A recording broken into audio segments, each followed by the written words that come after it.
Macquarie Generation owns and operates 2 coal-fired power stations in the Hunter Valley, Bayswater and Liddell. These stations have the capacity to supply 40% of the state's electricity demand, but they're not working to their full potential. Macquarie at the moment is only using 3/4 of the output of Liddell and Bayswater, and so obviously we've got capacity to put more energy to market if it was needed. So, by joining with AGL, Macquarie gains a customer base as well as improved marketing power. In return, AGL will receive cheaper electricity. The move comes 15 months before the state government deregulates the electricity industry, which means customers will be able to choose who they buy power from. Customers in the end will be looking for, I think, combinations of electricity and gas potentially. They'll see opportunities for bills to be presented from one company. Financial details surrounding the deal have not been released. Vanessa Spark, NBN News.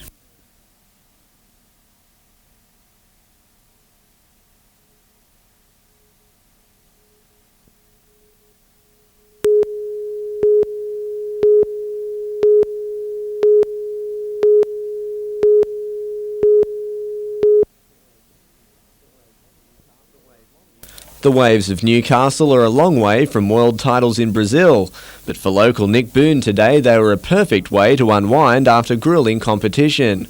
The 25-year-old Australian champion recently outclassed 90 of the globe's most spectacular wave skiers to be crowned world champion. Being on the beach, there'll be about 1,000 people there watching the competition, and to be crowned the winner over there, this is really good. It's a title he'll hold for 2 years, but Boone isn't resting on his laurels. Next year we go to South Africa for 5 weeks to compete in what they call a Millennium Series, where we surf at Jeffreys Bay, Durban, East London. It's about 5 competitions.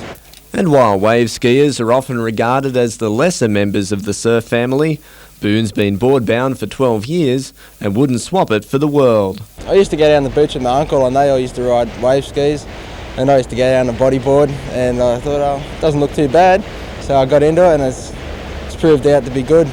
Colin Baldwin, NBN News.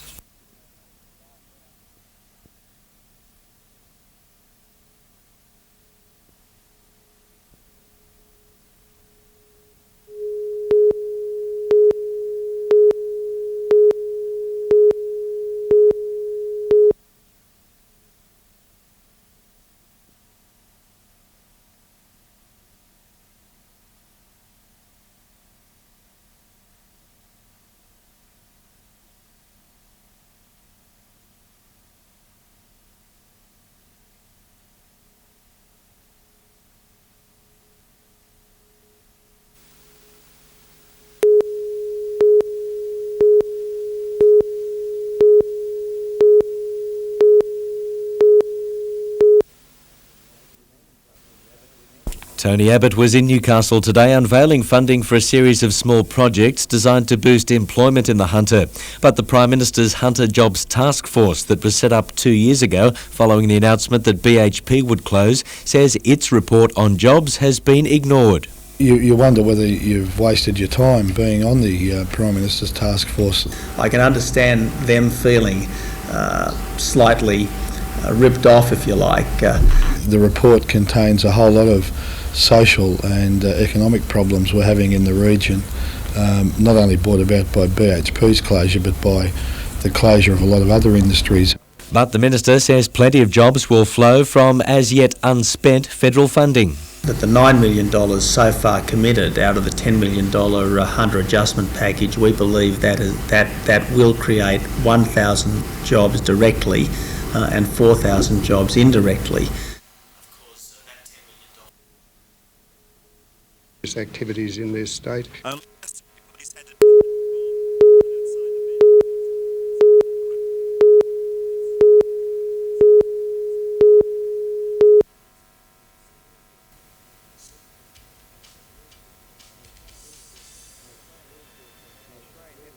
The Australian netball team played New Zealand in the final of the World Cup last Saturday night, and I must say I have a newfound respect for netball and the girls who play it. It was so intense, so fast and certainly so exciting when the goal by Cheryl McMahon in the last second clinched the win for Australia. Good on you girls. And still on women in sport, Muhammad Ali's daughter, Layla Ali, has her first professional fight tonight. The very confident 21-year-old said, "I'm going to be the greatest female boxer of all times. I'm not as strong as Dad, but I'm certainly as pretty." And the Williams sisters are in the news again. This time, younger sister Serena beat Venus in the German Grand Slam to win a cool $1.3 million, then come out and said she's good enough to play the men and is looking for challenges. While the Rugby World Cup is the ultimate prize, one Wallaby has had an early windfall in Ireland. Tim Horan scored a try quicker than it takes to pour a pint of Guinness, and for his trouble, he's picked up a year's supply of the product. The world's best on two wheels were in Australia for the Grand Prix at the weekend, and it was Aussie Sean Geronimi that stole the show with this effort in the 250cc's.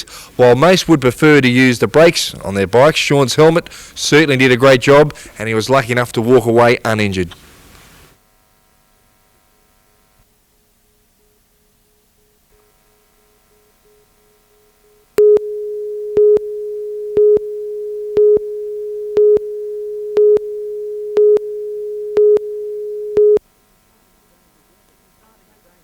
Starting the day together at 6 under par, it was going to be contrasting days for the joint overnight leaders. Big driver Ewan Porter's troubles started on the third.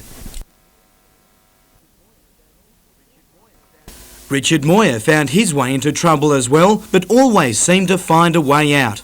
After dropping a shot early on the first, the current junior national champion made up for it on the third and held his game together to card an even par round and score the overall win. Porter finished well back after blowing out with an 8 over, while left-hander Brad McIntosh came into second place just one shot behind. In the girls, 15-year-old Nikki Garrett came back from dropping 3 shots on the first 3 holes to finish a 2-shot winner. Garrett winning from Katie Yarahowitz and Lauren Gray.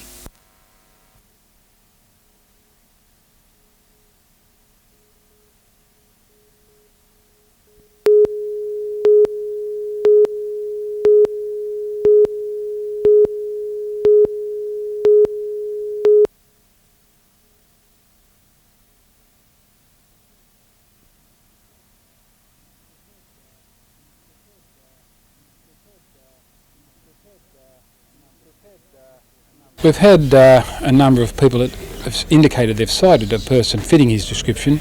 My people have spoken to those people with photographs and have discounted all the sightings so far.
We'll seek to have a post-mortem conducted to actually establish the cause of death.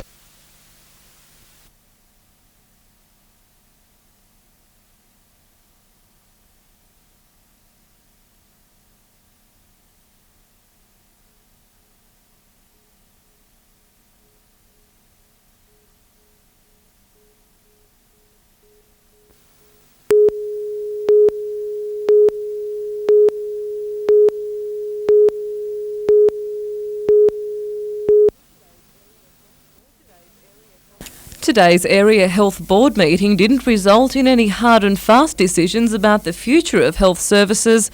Rather, it formulated a review committee made up of community representatives to tell them how to best plan the next 10 years. If you feel that we want to keep services as they are over the next 10 years, I can't imagine that would be the case, we will hear that. But maintaining buildings that are deteriorating is a very expensive business. And one of the most costly exercises could prove the upkeep of the Royal Newcastle Hospital. Its future is expected to be scrutinised by the committee in coming months, along with that of the Mater Hospital. I think everyone would realise that there are buildings in the Hunter that have been around for a long time, and the older any building gets, the more expensive it is to maintain. We'd be looking at all of those sorts of things. The plan takes up where the acute hospital planning study formulated 5 years ago left off. The community-based committee has also recommended that funding for new services is not necessarily government-based. Helen Kapalos, NBN News.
Last February, Newcastle Council attracted an angry public gallery of locals supporting a move to boycott business from woodchipping giant Boral. Council responded soon after by forming new environmental guidelines. But last night, Council voted Boral back in as a preferred tenderer for more than $4 million of roadworks. The about face today drawing the ire of Greens councillor Ian McKenzie. It's definitely a back down. The Lord Mayor was amongst the members of the previous council who supported this policy. He was one of 12 of 13 councillors who voted for it, and yet now when it comes time to implement it, to put the money where his mouth is, he's not prepared to follow up. It's not a back down, it's not a backflip, it's not a change. The policy was applied, the policy was utilised in this assessment. In fact, it has been the most thorough assessment as far as the environment is concerned of tenders ever. More than half a dozen councils followed Newcastle's lead in adopting the environmental policy, but the Lord Mayor says nominating more competitive pricing isn't a compromise. I'm very concerned about the fact that we provide our staff with the most competitively priced materials. The matter will be further debated in coming weeks. Helen Kapalos, NBN News.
While the rest of the Breakers were on the ball last night, Bob Catlin was on the sideline.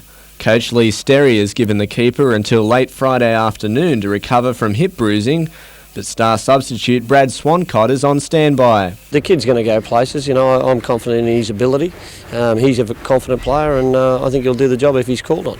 If Catlin can't make it, he'll be the only change to the Breakers' starting 11, with Mark Wilson and Travis Dodd named despite niggling injuries. The bench isn't set in stone, with Glenn Moore a possibility if he gets the better of a thigh strain. After 2 draws, the side hopes it'll be the Spirit that's hurting on Friday night. They'll be expecting us to come down there, sit behind the ball and look for a draw. We're not doing that. We're going to be going down there looking for points. So, we let 2 slip last week, so now we've got to try and gain that back somewhere. Also training with the Breakers last night, Damien Smith and Mark Brennan. The two are competing for the last remaining midfield spot on the Breakers roster and have another week of training in which to prove their worth. If they fit what I want for this team, well, I'll sign them up. If not, well, nothing ventured, nothing gained. Holland Baldwin, NBN News.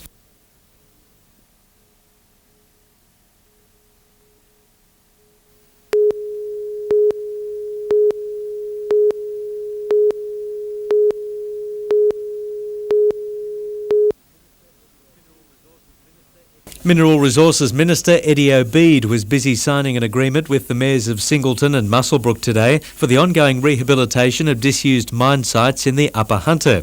But he was equally excited about the newly approved Donaldson open cut mine planned for this site at Beresfield that will create over 100 jobs. The decision has been made. It'll create over 100 jobs for the community and quite a lot of economic development. We must continue to extract our resources, to turn the riches of our nation into hospitals and roads and schools. 170 representatives of the state's coal industry took part in today's discussion day, the Bengala open cut mine at Muswellbrook winning an Environmental Achievement Award. Meantime, a picket line of sacked workers from Rio Tinto's Hunter Valley No. 1 mine has been manned continuously for almost a year. 115 workers were sacked last October and their unfair dismissal case is continuing in the Industrial Commission. Next Wednesday will be exactly 1 year since the roadside protest began, and many of the men who've manned the picket line and whose names are represented on the crosses behind me are hoping to get their jobs back. We hope if we win they'll re-employ us again, and it'll be a pretty good result. Nobody likes to be out of a job. And workers at Rio Tinto's Howick mine will return to work at 11 o'clock tonight after a 3-day stoppage sparked by a pay cut. Paul Lobb, NBN News.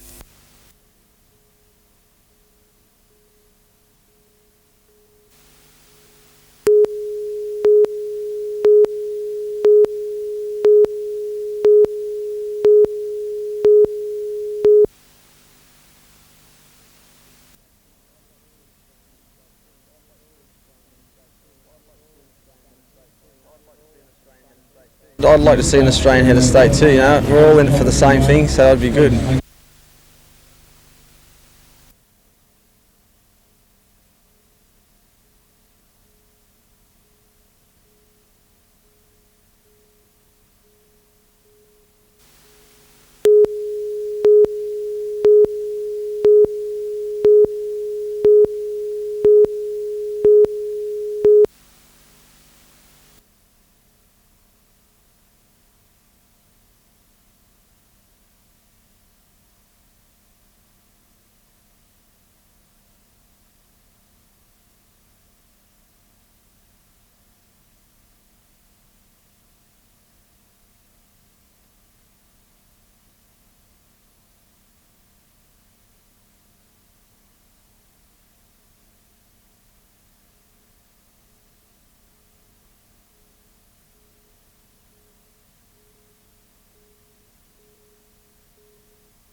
With the national and Commonwealth titles up for grabs, the clay target shooting range at Awabba has been targeted by the country's best. Taking part, gold medalist Russell Mark, who likes what he sees. The weather was a little bit tough today with the wind, but to be honest, it's fantastic. I think if the wind died tomorrow, you could get a score well up to near the Australian record, if not the world record. Mark couldn't beat fellow Olympian Steve Haberman for the Commonwealth double trap title today, however. In the skeet, Tamworth's Clive Barton equal leader with David Cunningham heading into tomorrow's final. From double barrels to none at all, the surf at Dixon Park Beach all over the place, with organisers of the warm-up meet for the World Longboard Championship opting to hold the event tomorrow instead.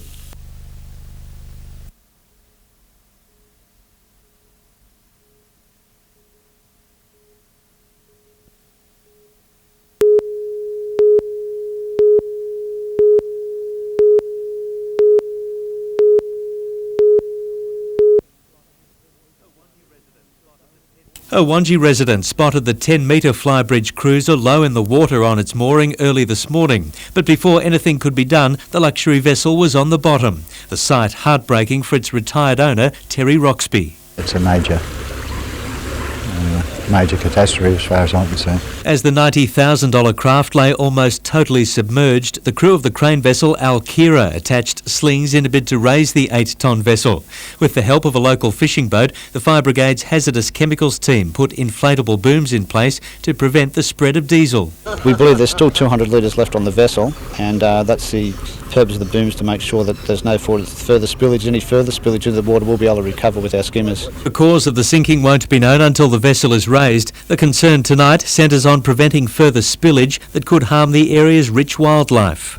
Once the vessel is recovered and lifted out of the water and pumped out, we'll then be able to recover any contaminants, and they'll be contained within the boom. Skipper Terry has vowed to rebuild his dream. I suppose, like everyone, I love my boat. Yeah, it's my pride and joy. Paul Lobb, NBN News.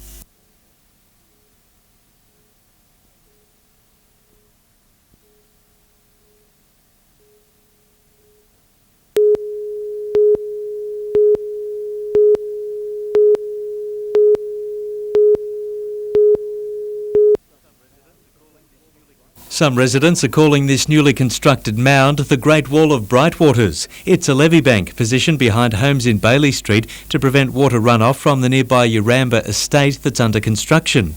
Residents fear their bushland setting is about to become a mosquito-infested swamp, and they say council has kept them in the dark. It's the principle of the thing for all these people that brought down here for their quiet enjoyment and the pleasant bush outlook, and then they do this to us.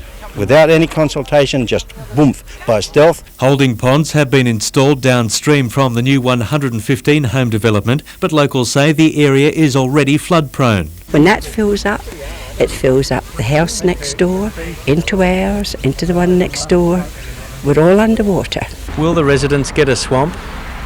No. But Mr Hale concedes there will be some extra water. During periods of a few hours at a time, the area will be inundated, just as it is now. But that will drain away, and basically during dry weather, the basin will be dry, so it won't be a swamp. Paul Lobb, NBN News.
Believe it or not, this 1885 Galton's building was said to have once boasted the finest shop frontage in Maitland, but when the developers of a new Golo store moved in, they left little trace of the original cedar and timber, its replacement aluminium.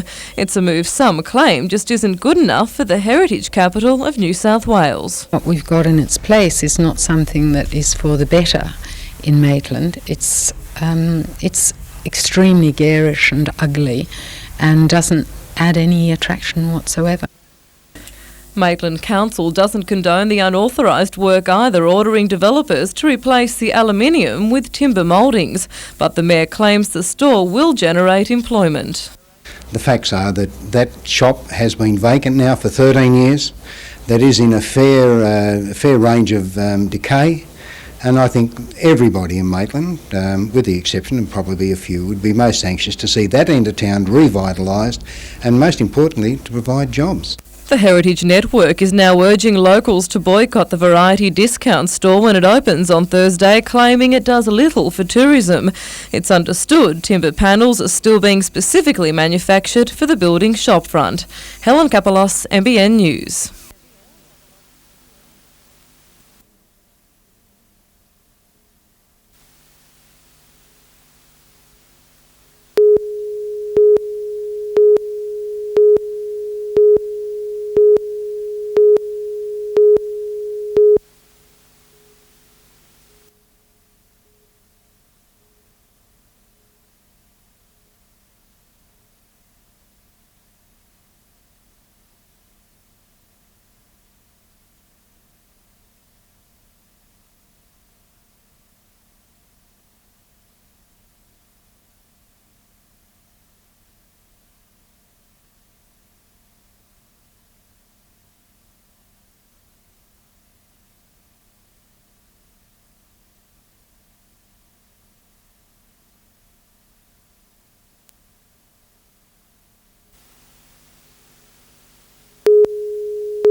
With 46 years' experience in dairy farming, the Williams family is probably more knowledgeable than most when it comes to working the land.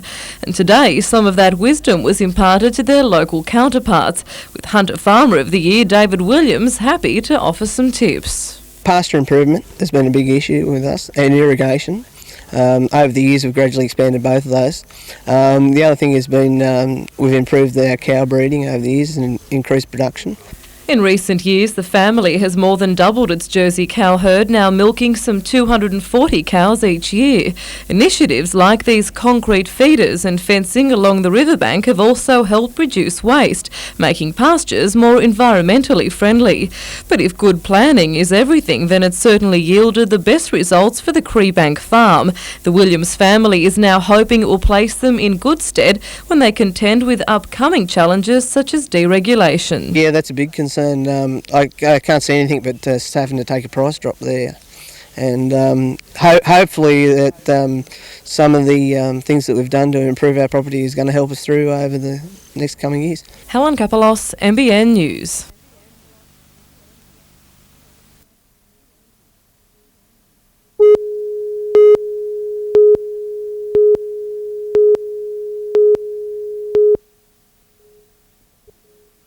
$1999 promises to be the Commonwealth Cycle Classic's biggest year yet. 54 leading internationals from 13 countries up against 21 of Australia's best.